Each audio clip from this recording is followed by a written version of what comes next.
Hold the button down, guys. That's, this does not bode well for the future, since news is about technology and not about news, apparently, according to the film anyhow. Yeah, well, only there, we have 4 microphones between 5 of us, but I'm holding on to this one. Honestly, this one has no buttons.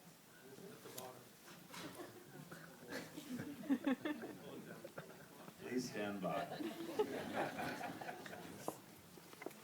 Since mine is working, Francis, are you going to be okay? Yeah. All right.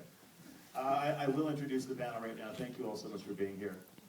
For those of you joining us late, by the way, that was David Runnell up at the podium, who worked at the New York Times for a decade and teaches journalism at UBC now, and has worked in network television as well. My name is Stephen Quinn.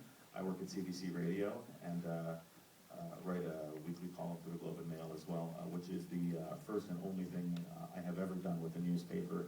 So I have no expertise in newspapers. I have no idea how they work. I am a broadcast journalist. Wayne Moriarty is here, and he is the editor-in-chief of the Vancouver Province newspaper. The Province, not the Vancouver Province. I can't say the Vancouver Province. Beside him, Francis Bula, who is a longtime urban affairs reporter, formerly of the Vancouver Sun. You read her now in Vancouver Magazine, the Globe and Mail, and in various other locations online. Rod Mickleburgh, who had a lot to do with putting this festival together, and we thank him for it. Globe and Mail reporter for a very long time. How long have you been at the Globe? Since 1990? Decades. Decades. Centuries. Before the revolution. Keep hoping. And he has worked in China as well. Did a 4 or 5 years in China you did? 4 years in China as well. Was a longtime labor reporter and actually did a stint with CBC Television back in the old days, although clearly he belongs in print. Can't argue with that. David Beers, down at the end there, David Beers, who is with the Tyee, which is, of course, a very well-known online publication. We can talk about how it's funded and what that has to do with the journalism, if you like. And you could also ask that about me as well. What we're going to do is, I've just got a few questions, and we'll open it up. I want to keep this informal and casual. So if you do have a question, just throw up your hand. I'll try to remember where you are. Maybe we can tag team. We can alternate my questions with the panelists, with anything else that anyone wants to talk about. Okay? Sound good? Great. First question, and I want to ask this for each of you, is when I saw this film earlier this week at home with my wife, we both came away with very different impressions of it. She thinks, in the end, it bodes well for the newspaper industry. She's quite optimistic. She also happens to be a newspaper reporter. I'm wondering what each of you think about, does this leave you more optimistic or less optimistic about the future of the newspaper business? Wayne? I saw this film, I just want to thank everybody for coming up. I'm actually quite amazed by the size of the crowd. I honestly thought there'd be more people on this panel. The future of newspapers. When I saw it last year, I was a little saddened, a little depressed by the end of it. Certainly felt no more heartened by the future, by our future, the newsprint or newspaper industry. Maybe feeling a little more depressed actually this time around. You know, in watching it, I was trying to think of what I could add to the conversation. It's such a beautifully made film. I sit in a lot of, 20,000-foot discussions about the industry, and the filmmaker in this case, pretty much covered an astonishing amount of ground. You know, he covered in 2 hours the last 2 years of meetings that I've attended. So I applaud the filmmaker. That was beautifully done. But you are, in the end, less optimistic about the future of newspapers. Well, essentially, yeah. I mean, I do see, without question, that the future of news, news on print is rapidly approaching a demise. The issue is raised there, and the question you don't really arrive at an answer to is what's the transition going to look like? I guarantee you it's going to be smaller newsrooms and a lot more news agencies. Francis? Well, it didn't make me feel better or worse, because I read a lot about journalism, mostly online. But one of the things I always feel I need to point out is we are very dominated by American coverage, and that's true also of coverage of media. And what a lot of people don't realize is that actually the States has suffered the worst decline of advertising revenues and audiences and newsrooms of any place in the world.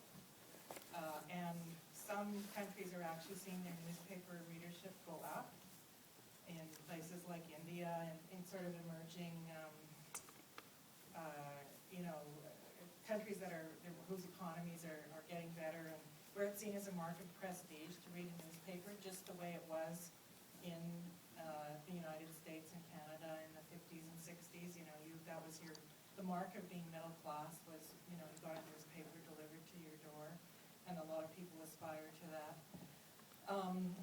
If you look at actual coverage of the Canadian news media industry, I'm not trying to paint a rosy picture, but the Canadian media industry has not seen the same declines in revenue and readership that Americans have. And that might be because we do not have the same social structural problems, because newspaper research shows that the better off people are, the higher their income, the more likely they are to read newspapers. And so in countries where perhaps you have more of a middle class, where you don't have such disparities, where you don't have so many economic problems, that may account for some of the factors in newspaper readership. A lot of European countries, newspaper readership is the same, or even slightly higher. So I just wanted to make that point, because people lose it when you're talking about media. Ron? Well, about that movie, it certainly made me optimistic about newspaper reporters, and was quite inspiring to see the job that the Times journalists do, although I'm sure they've got their lesser lights too. They're not on the movie. But really, it was... I think they were 10. Yeah. Well, no, seniority, unions. Sometimes the best people go. But, really, it is inspiring to see what good journalists do on a daily basis when they're working with a good editor. And I don't think that is going to disappear. I don't think that's the problem. There's still going to be great journalists out there. The question, of course, is whether they will be producing their product for an actual physical product, the newspaper, the print version. How many read a newspaper this morning? Oh, well, maybe that's why we're all here. That's Thank you. exactly. And the province tomorrow. Yeah. How many read? Well, I meant the print version of the newspaper, not online. A little less, but still not so bad, because I'm one of those old fogies, and I have to come clean. I was a gloomy Gus when I found out later that we were living through a golden age of journalism and newspapers, and I was whining and complaining even then. I tend to be optimistic, but I love newspapers. I love reading them in the morning over the breakfast table with a cup of coffee. I love the browsing aspect of newspapers. You turn the page, you don't quite know what you're going to see next, and smart people have packaged very skillfully on its best days really different stories from all over the place. And I find that online, really, you go to the stories that you might want to see, and you don't turn the page and find a terrific story from Jeff York, for instance, one of our great correspondents, our only correspondent in Africa, on, say, Somalia or something like that, he's telling you stuff you didn't even know existed, and if you went online, you just might miss it. But if you're going through the newspaper, there it is, and it's a terrific read. But as David and the movie points out, and we all know, it costs money to produce a physical product, the newspaper. You saw that opening shot of the huge rolls of newsprint and all the presses. That's all really expensive, and it's driven by ad revenue. And the ad revenue, although Francis is quite right, it's not going down as much in Canada as it is in the United States, but it's going down. And there's, there's almost seems to be a certain inevitability that at some point it's just going to be too expensive to put out a newspaper. And if that does happen, or at least as good a product as we have today, I think we lose something, and that's what I find that quite discouraging. I think journalism is great. It's as good as it's ever been. I think we do lose something about from newspapers, and I noticed David's last comment was he doesn't see it surviving, and I hope he's wrong, but I'm not that optimistic. David? Well, I felt optimistic for the future of the New York Times as an institution and as an important, as the paper of record for the United States, because the U.S., for the U.S. to conduct its conversations and sort of organize its agenda of conversation, it needs the New York Times, and the New York Times needs to exist. Whether it's going to exist very much on print, I doubt. I mean, I agree with David on that, but I think that what made me pessimistic about regional papers would be if the lesson that regional papers took from this documentary is that they should continue to try to be, or pretend to be, I would say, it's gotten to the point of pretending to be, local versions of the New York Times, i.e. comprehensive, one-stop shopping for the information and conversation you need. I think that day has already passed. I think you'll see regional newspapers continuing to print on dead trees for quite a while, but very small runs, almost kind of pretend newspapers spread around town, because newspapers act as billboards. When they're lying around in at the auto body shop and there's your province newspaper, you're reminded that it exists, and so you read it and then you might go online. So there'll still be this kind of thin, kind of thinly distributed dead tree version of newspapers. But in order for there to be legacy media, as I think it was called at one point during the show, for that to survive, legacy media has to understand what its legacy is and how to convert it into being meaningful in the new era of digital. And I don't see a lot of newspapers really catching on to what I think are the keys. So maybe that's because I'm wrong, which is probably the case. But what my advice would be to not try to be the New York Times. Not try to be important and have people pay for your product simply because you do great reporting every day. I know that sounds blasphemous, but here's the problem. As was pointed out in the show, people can find great reporting lots of different ways now. It's aggregated. They find it by following certain Twitter feeds. I can follow David Carr's Twitter feed, and he can recommend to me other great things that he's reading and finding elsewhere. So he becomes the editor. I'm reading his publication. I'm not reading the New York Times anymore. The Tyee has a great day when one of our in-depth reports is tweeted widely. We don't have trucks. We have tweeters, right? That's who distributes our newspaper every day. So here's how I think legacy media can hang on to its legacy and its important role in society. Legacy media has something that the Tyee has fought really hard to just barely establish. But legacy media has, the Sun has, the province has, the CBC has. And that is its credibility and its wide audience. Now what's it going to do with that? My son has a favorite meal that he calls the 3 C's. Chili, cheese, and chips.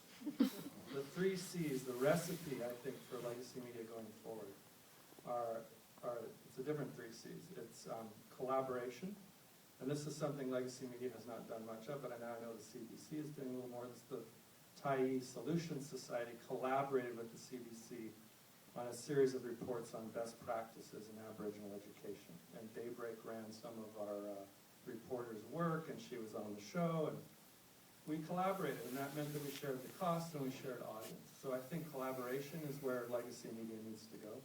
Secondly, convening. I think there's incredible power in the fact that legacy media has these built-in audiences who really trust and respect their perspective on the world, and therefore, if there's an event like today, I mean, the Tyee did a big story on this colorful, super old guy named Mickleburgh, and apparently that puts I some, like the super part. that, yeah, apparently that puts some bums in the seats. In other words, the fact is that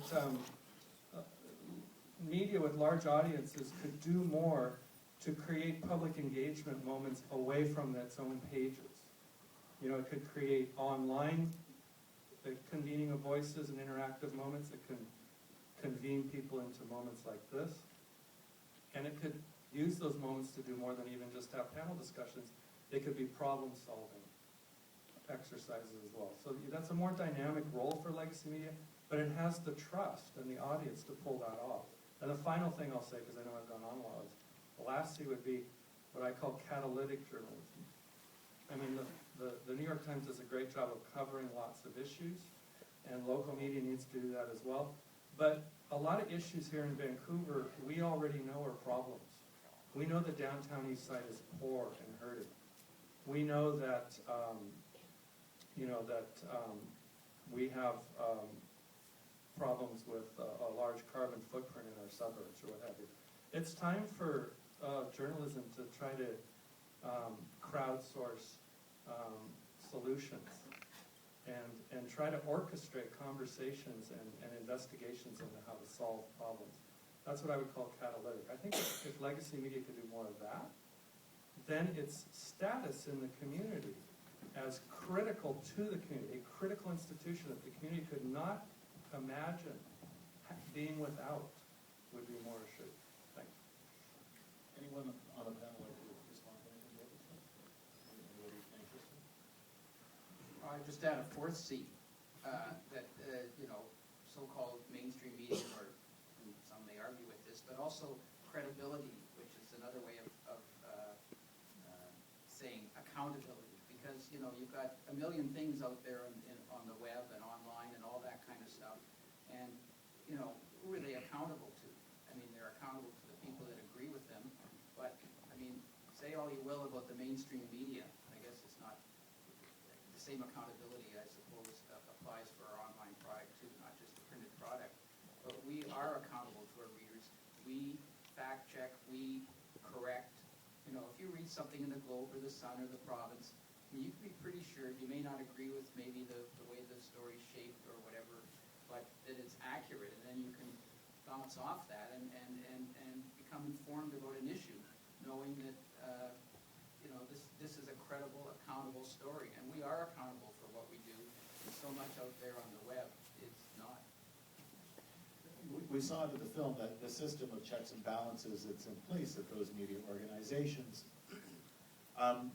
Why is it that people who work for the mainstream media are so often considered arrogant when they talk about bloggers or websites that aggregate news or websites that produce news strictly for the website? Is print arrogant? Wayne?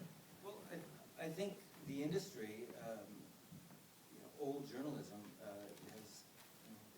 we've become victims of our arrogance. I absolutely believe that there's been some arrogance in the industry. And one of the, I'll add another C that wasn't brought up, but it's actually a double C, and that's crippling costs. Media is, we are having to go up against something that the industry's never faced before, and that is a remarkable number of hardworking, intelligent young people who are nimble, getting information out, are incredibly skilled at it. In my days, when I first came into the industry, the idea that I would be able to walk into a newsroom in a newspaper in Medicine Hat, Alberta, and various other cities that I worked, and know more about something than the editor did, it would have been ridiculous to even entertain that discussion.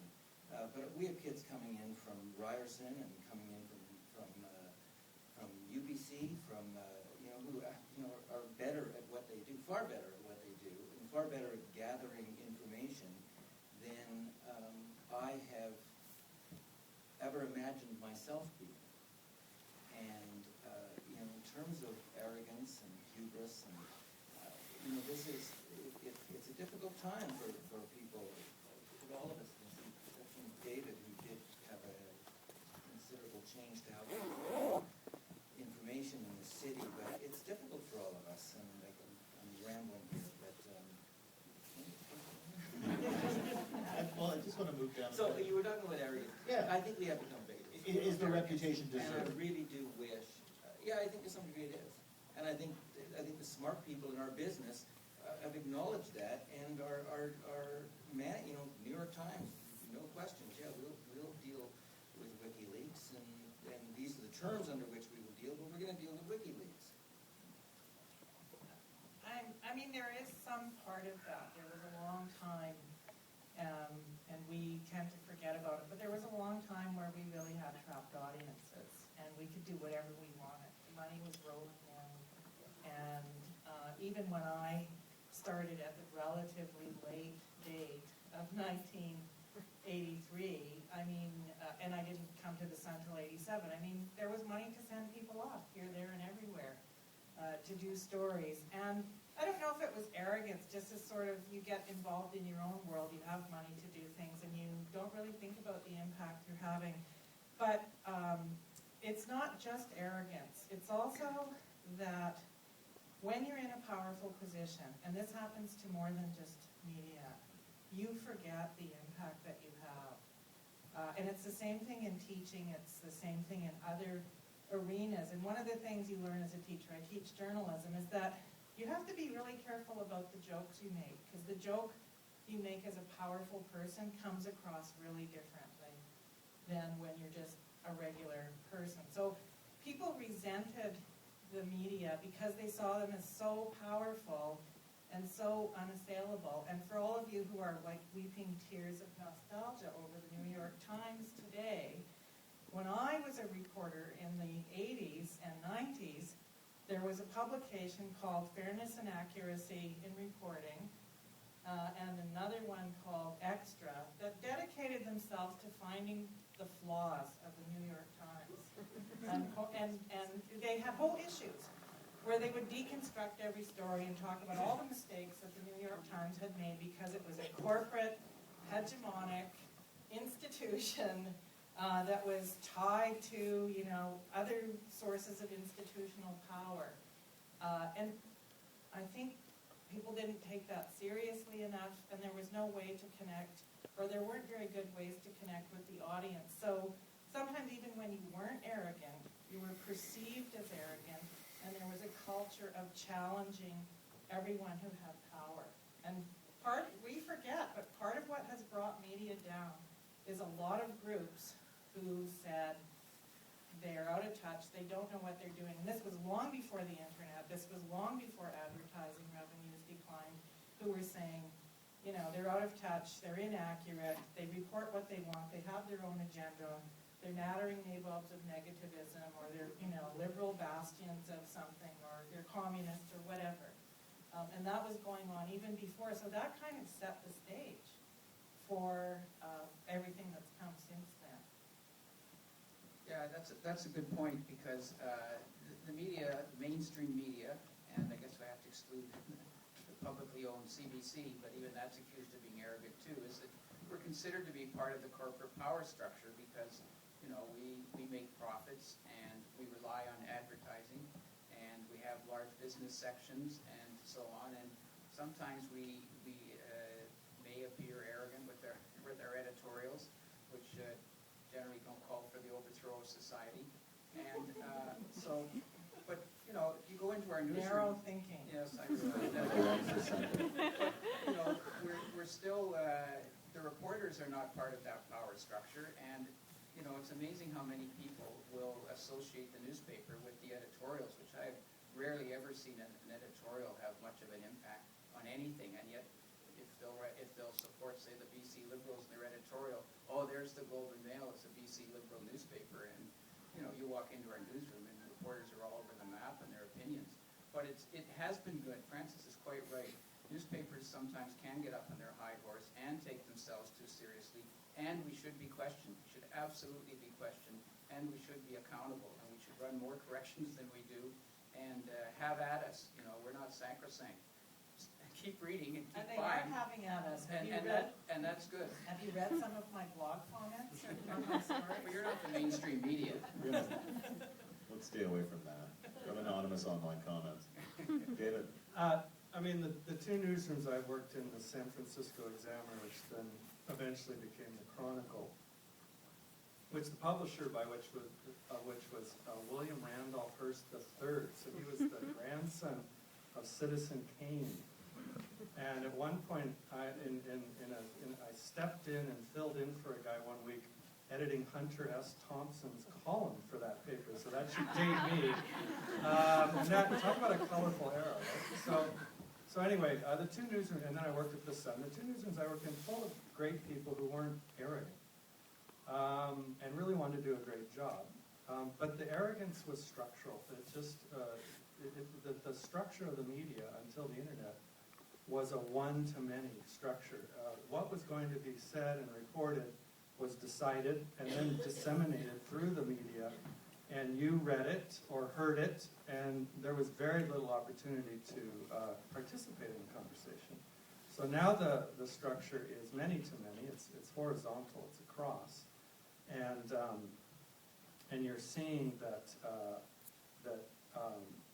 when legacy media still behaves as if it isn't many-to-many, it's still one-to-many, then it can look arrogant. I remember one time back around, this would be when I was still at the Sun, so it'd be like 99, I was asked to moderate a panel in the downtown east side about the media's coverage of the downtown east side. And I was all ready to have kind of a nuanced, measured conversation like this amongst the panel. We had various types of people on the panel, including one other journalist, but I was introduced as a journalist. The panel discussion never got to happen. There was a line going out the room of people at the microphone, and what they wanted to do is rail at me.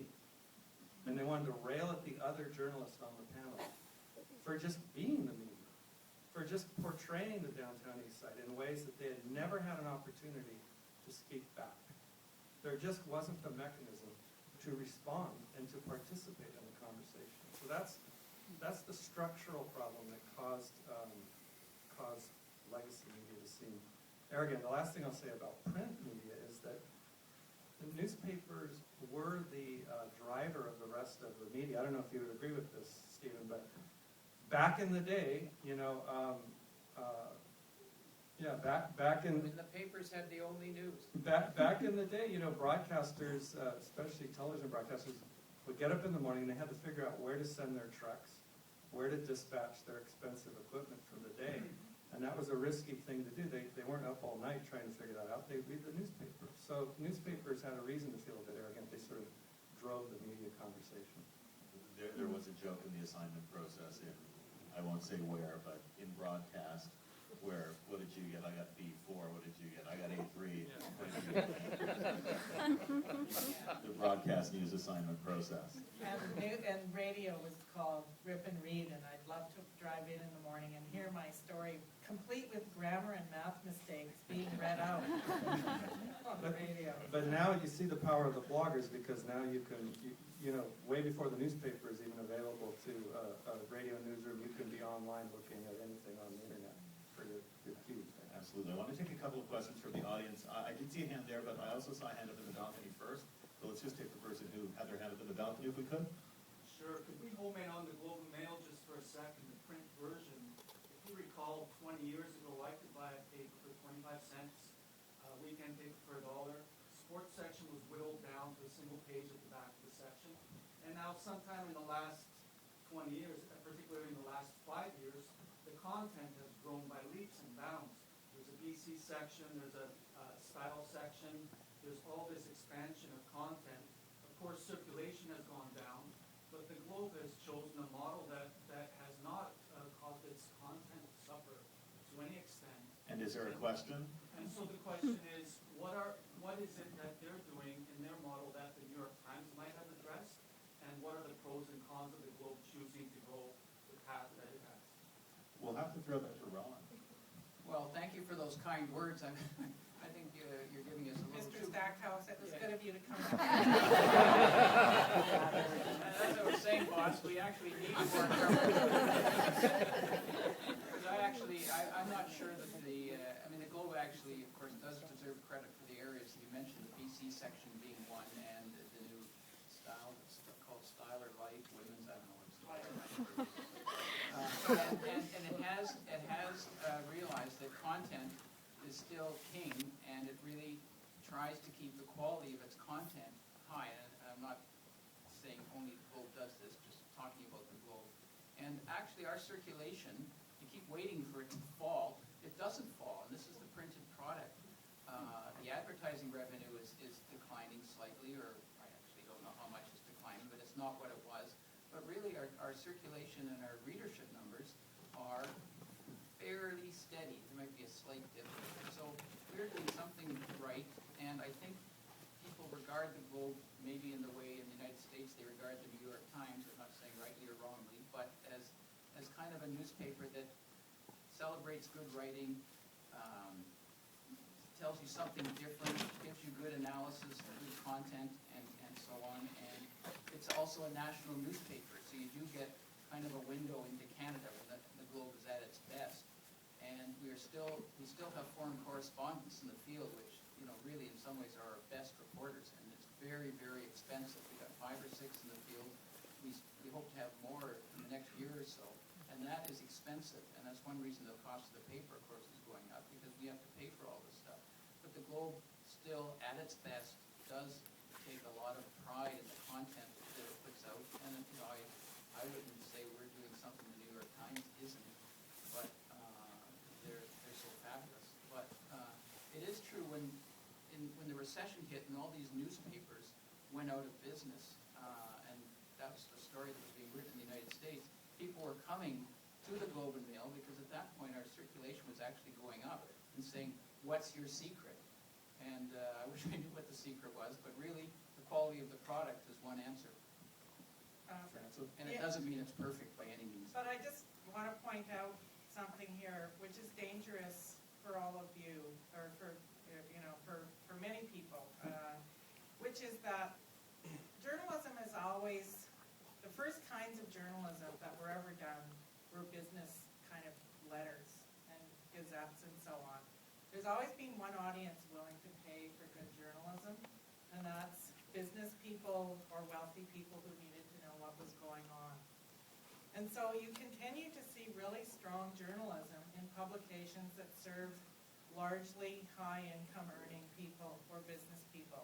Bloomberg is probably the best example of that. So the issue is then, what happens to the journalism for everyone else? And what I think where a lot of us are mourning is the passing of this journalism that was bought and read by a much broader group of people who were willing to pay for it, and that news served them. We still have good journalism, but increasingly it's moving towards good journalism for those high-income groups who are willing to pay for it. If I can just share some numbers with some people, and this is, I'll just give you these numbers and you can decide whether or not we should panic from them.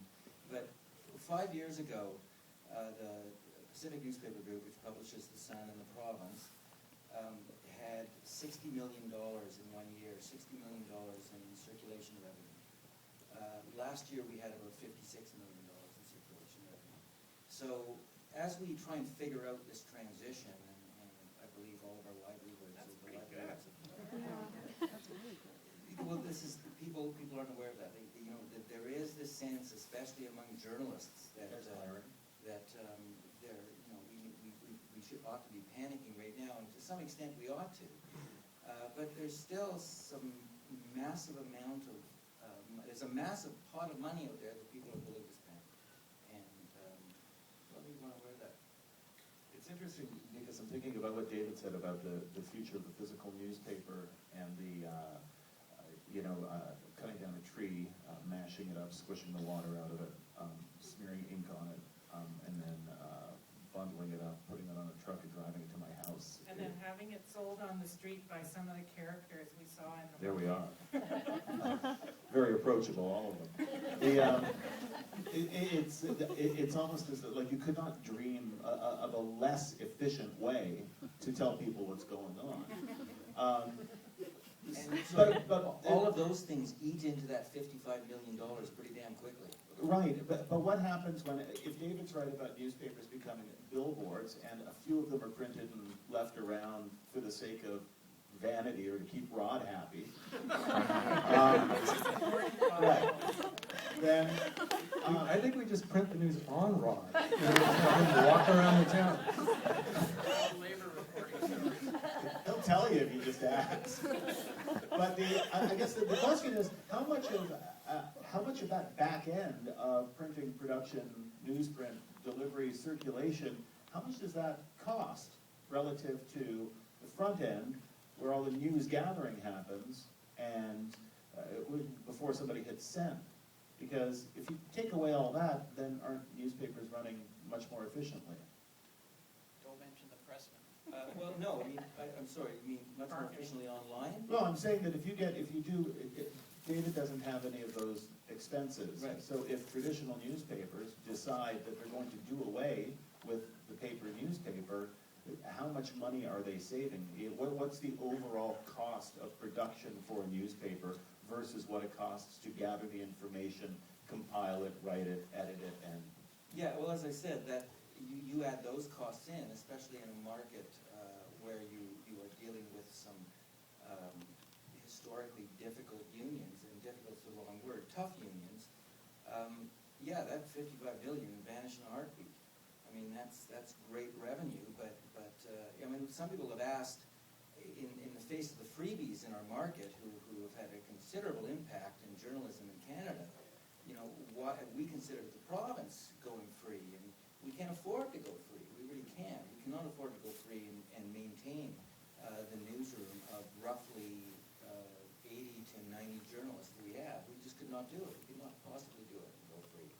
So if we did, if the business model was there and if it looked at to become a free publication, we're going to be doing it with a newsroom of about 15 people.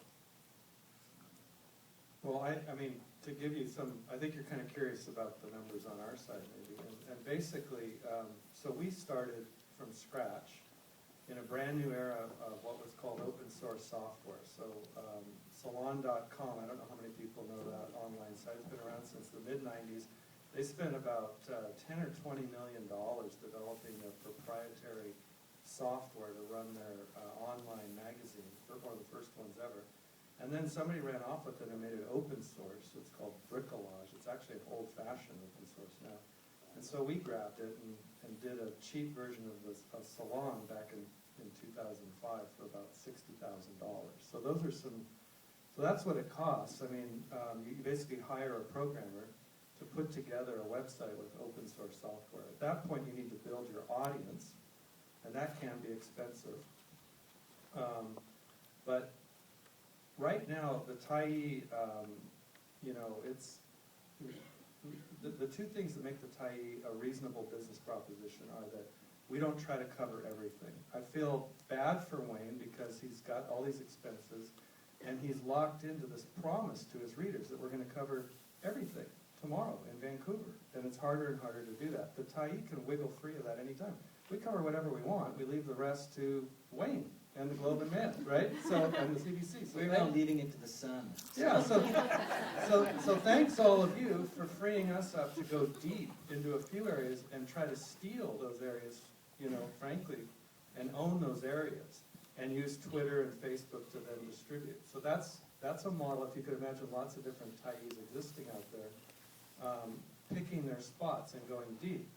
But I love the fact that the New York Times is starting to charge, because that's what the Tyee needs to really make it.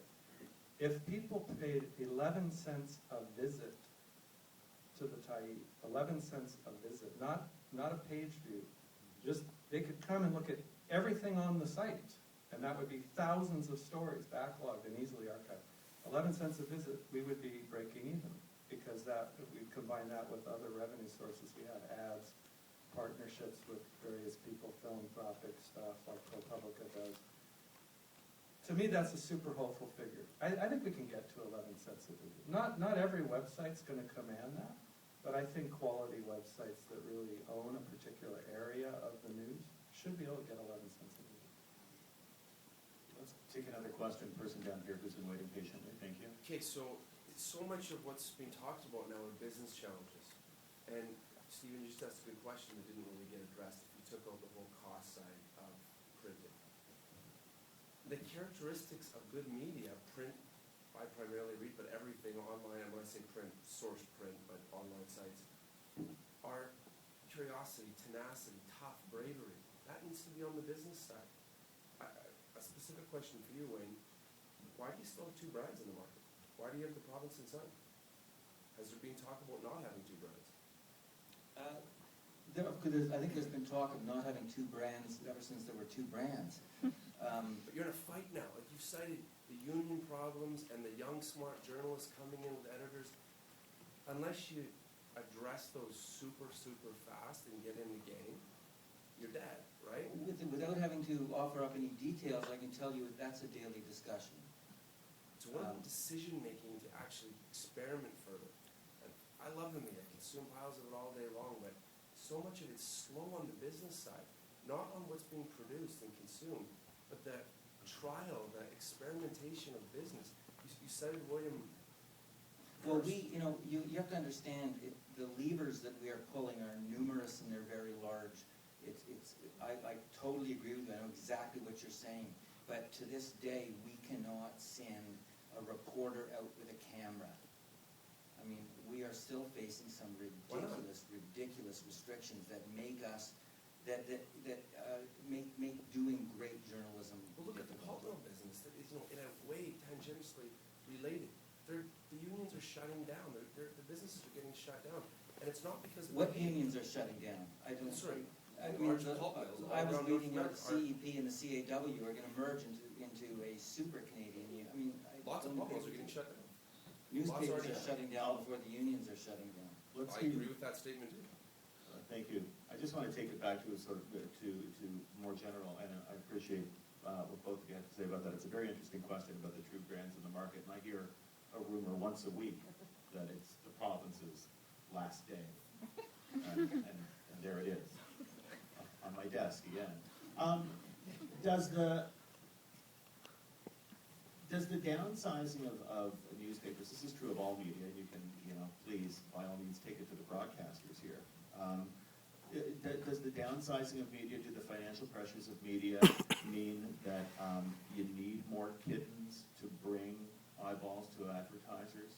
Does it necessarily mean that standards are dropping? Because there is an impression out there among people I talk to that standards are dropping everywhere. Whether it's print, when it comes to the journalism, whether it's print broadcast or otherwise. Is there an impression? Well, I think there's a greater urgency to be first. Which means wrong. What's that? Which means Well, I think you maybe wrong. I think your risk is increased in the urgency to be first. And in some areas, does it really matter? I mean, the province is very good at sports coverage, and does sports really matter? I mean, in some ways, playing off trade rumor and playing off news that remains unsubstantiated. I mean, the biggest story of the week last week was Rob Lowe tweeting that Peyton Manning was going to retire. What? Change the story, totally wrong. So that's a little different than where it really becomes dangerous is when we start rushing to be first in areas of politics, in areas of business, in areas of that ultimately matter significantly to the well-being of people in our community. That's a slightly different thing, though, because that's keeping up with the technology and the expectations of readers, because everybody does expect to get everything on Twitter first. But when it comes to the business, you've got to keep circulation in the same way. Even though we don't sell advertisements, we sure love having lots of listeners. And we, to what degree do you think newspapers or broadcast outlets pander to keep the biggest possible audience? But again, you have to look at this from the lens of what kind of brand you're trying to build. So if the Globe ran a lot of kittens, it would ruin its brand. Its brand is we're selling high-level news to high-level readers. So it is going to focus on content. And I actually think if you want to see, anytime you feel nostalgic about newspapers, go back and actually read some papers from the 60s and 70s. Many of them are direct. You know, I don't agree. You're thinking of the good stories that were printed by the best papers. Go back and read some old Vancouver Suns from the 1960s or Ottawa Citizens or whatever. Boring stuff. People sent out to cover, some trade leader, and 1,500 words of his speech, and council meetings where the reporter was acting as a stenographer, and all kinds of things like that. So, first of all, in terms of standards declining, we can't be too nostalgic about the past. I do think that standards have declined somewhat in that when I started as a reporter, if you turned in a one-source story, that was bad. Like people knew you'd been lazy. Now, if you do a two-source story, people think you're an investigative reporter. Francis, I'm not sure, I'm just thinking as you praise the Globe for its content and doesn't do kiddie stories. Well, this morning I checked the top stories at the Globe that were trending, the most hits. Number 1 on the Globe's website, topless protesters crash Davis. And number 4, bare-chested protesters arrested. So we're not that high quality. Sorry, was that the same story, or was it two different? They wanted to make sure. Okay. No, but the Globe would staying on be careful about not displaying that too prominently on its print product because its brand is high quality and credible. So, I remember Kirk LaPointe used to say that they had to be very careful about crime news when they put crime news on the front, because if they put a lot on the front, they'd get more daily readers, but their subscribers would start to drop off. They didn't like it. So media cater to different audiences, and you always have to be carefully imaged that you're putting out. You could put a lot of kitten stories on, but then you're sending a signal that you want an audience that's interested in kitten stories, and that changes the composition of your audience, and it changes how much your advertisers are willing to pay. So it's not just a simple question of put kitten stories on, and then you'll have a huge audience. If I can be nostalgic, very rare for me, and you talked about the papers of the old days, the Vancouver Sun at one point had like 5 of the best photographers that any newspaper in North America had. This is in the 1970s. And they won awards every single year for display of photographs and quality of photographs. They had an unbelievable roster of columnists. Alan Fotheringham, Jack Wasserman, Jim Taylor, Jim Kearney, Paul St. Pierre, and I'm sure I'm missing some others. And more white men. And they did not, that's actually a very good point. They had Marjorie Nichols It was as a almost column. like a white man. It wasn't Edgar Alberta. But the point was, there was amazing quality amid the 40-inch stories on Richmond Council. And I think it's undeniable that the cutting of newsroom staff and you can call it dumbing down, or the downsizing of newsrooms and news production has definitely affected quality. The individual stories and so on, of course, are all good, but overall, the news is just not covered as well as it did. Look at radio. I mean, there's hardly any radio reporters, and their reports are like 30 seconds long and that sort of stuff. And it's hard to submit that that's better quality. I think we're asking too much of one institution, the local major paper, because of these declining costs and the fact that it has committed to cover all these different aspects. For example, back in the day, there were lots of what were called beat reporters, and these people really knew their one area in a newsroom. And so, for example, in Alberta, let's say like in Calgary, there'd be a beat reporter who covered the cattle industry. So what that meant is that when a big national story happened, like mad cow disease, that person in that newsroom would know so much about the industry that they'd sort of take over for the rest of the country. And there were some advantages, frankly, to them being part of a large chain of newspapers, because then their reporting could be taken up and disseminated very quickly. But what's happened is that these cost pressures